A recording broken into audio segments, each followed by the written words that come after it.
Good afternoon and welcome into Mary's Kitchen. How are you all doing today? I have been watching a lot of my people using their Ninja wood fire outdoor oven and making their own pizzas. And I like a really good authentic tomato sugo. And that doesn't have any meat in it. And basically you can make it with 4 ingredients.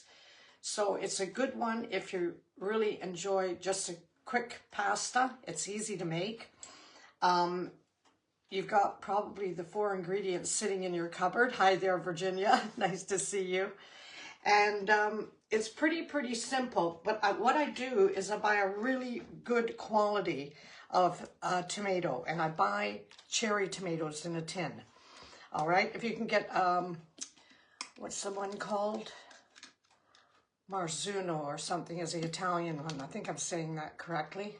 Yeah, there's an Italian tomato that's really good as well. You can make a big batch of this or you can make a small batch of this. All right, this is also very good for using on your pizza base. All right, now you don't need tomato paste to put in with this or tomato puree. It's basically your ingredients are, I am going to put onions. You don't need to put onions, but they do it both ways in Italy, okay? We're going to put some garlic. So I've got some garlic here. Depends how much you like garlic. So I'm putting 4 in. If you like it a little bit more than that, put 5 or 6 in. On this instance, I'm using 28 ounces of tomatoes because I'm just making a small batch, all right? I just want it for a pasta meal tonight. Quick, easy, and tasty. The olive oil that I'm going to use is from Puglia in southern Italy. I love trying different olive oils. I don't know about you. Love the different flavors and oh, smell. This is a fruity and nutty one. Beautiful. I buy all sorts of olive oils all the time because I like to just try them and see what what it's gonna turn out like. And I've got some lovely fresh basil here. This is great if you live in a warm country somewhere, grow this outside. It grows to abundance, and I'll tell you, the flavor is heavenly. It's the flavor, but the smell is heavenly. So in my big sauce pot, I'm gonna start with some olive oil, all right? This is a real simple recipe. Easy peasy, Pammy. As Pammy knows, I like to do easy peasy recipes. Well, you know, when you're working or you've got children, etc., sometimes things have to be quick. And this is, you can whip this up in 25-30 minutes if you haven't got me talking over it. So I'm just I keep these, as you know, I've told you this many times, I keep chopped onions on hand all the time, and I have them in the freezer. I keep them in the freezer. And Audrey, how are you, darling? Nice to see you on here. Audrey, this is a great one for you. So actually, I spoke to some friends of mine about a cruise. I'll have to tell you about it. Where's it going from? Lisbon, all around various places, Mallorca, etc., ending in Barcelona. That's what I'll have to tell you about. Anyway, I'm going to put a bag of chopped tomatoes in here. Chopped tomatoes, chopped onions. Anyway, I don't know if any of you have ever seen one of these. All right, this is absolutely fabulous little piece of equipment for the kitchen. I love it. It's just made of a kind of a rubbery type thing. You basically put your garlic clove, because who hates peeling garlic? I do. Put your garlic clove in there and just give it a roll, like so. And the skin should just pop off as it has, just like that. All right, so you get an almost full piece of skin there.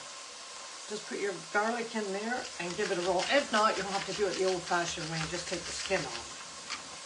Just give it a good roll, and there's nothing inside here. It's just basically, it's a little bit ridged, a little tiny bit ridged in there. Now watch your onions, don't let them get overly cooked. There we go. And one more. I'm going to put 4 in. I'm going to put 4 in. So, as I say, I'm using 2 cans of tomatoes here. But if you want to move it up, step it up a bit, make a larger quantity, use 4 tins. Now, I've got my garlic there. Just give my onions a little swirl. And I'm going to turn that down because I do not want them burning. I just want to saute them and make them lovely, glistening and translucent. That's what we're aiming for. So I'm going to put my garlic in there. Now you can do one of 2 things.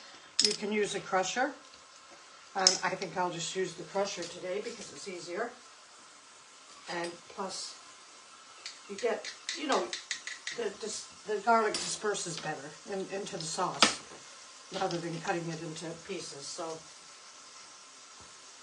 it's quite good this way. This is a good crusher.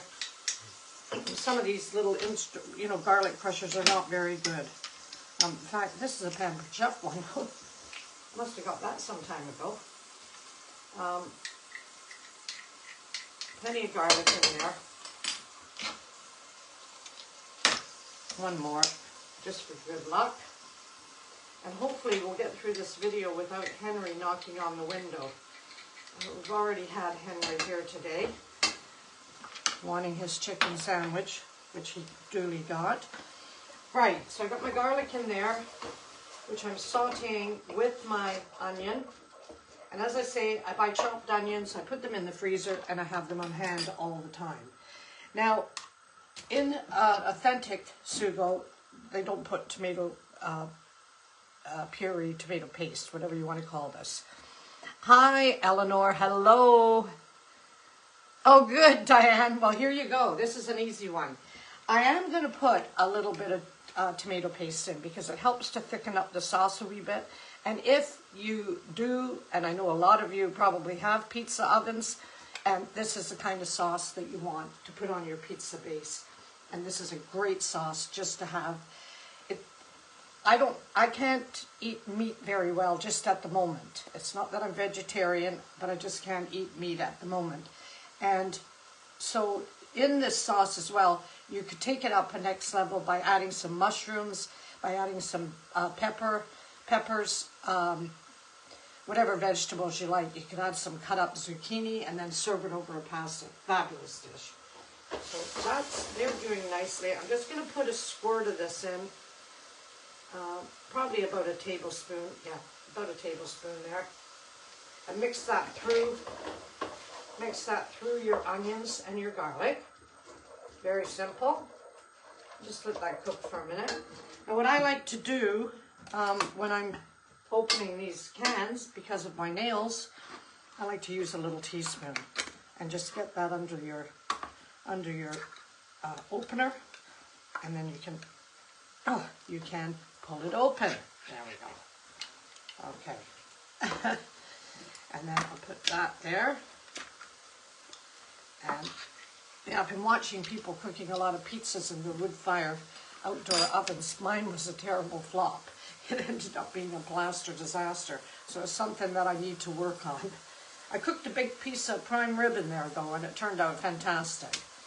I would have liked it to be a little rarer, but it wasn't as rare as I would like it. So basically this is it. I've got my onions, my garlic, my olive oil, and now I'm going to I put a little bit of tomato paste, but you don't have to include that. In an authentic Sugo, you don't put that in. Okay, Sugo is just sauce. Just being Italian for you today. We would put a little tiny bit of water, about 2 tablespoons, I'd say. As you know, I'm not a great measurer. And I'm probably going to add another tin to that. Oh, that looks good. That does look good. It is that simple. That is that simple. We add some sea salt and pepper. So basically, your basic ingredients are your olive oil, your onions, you don't even need to put them in, your tomatoes, a good quality tin tomato, okay? And some garlic. And basically cook that down until you get a nice thick paste. And as I say, you can use that for your pasta, and you can use it for your pizza bases. I'll put some pepper in here too. I don't tend to count salt and pepper as ingredients because those are staples that you have in the house and mostly go into every recipe. Sharon, I see you like veggie pizza. Me too. So, and I mean, veggie pizza, the world's your oyster. You can put whatever you like on it. I've got some fresh basil here. I'm not going to put it in just at the moment. I'm going to put that in once this cooks for about 20 minutes or so.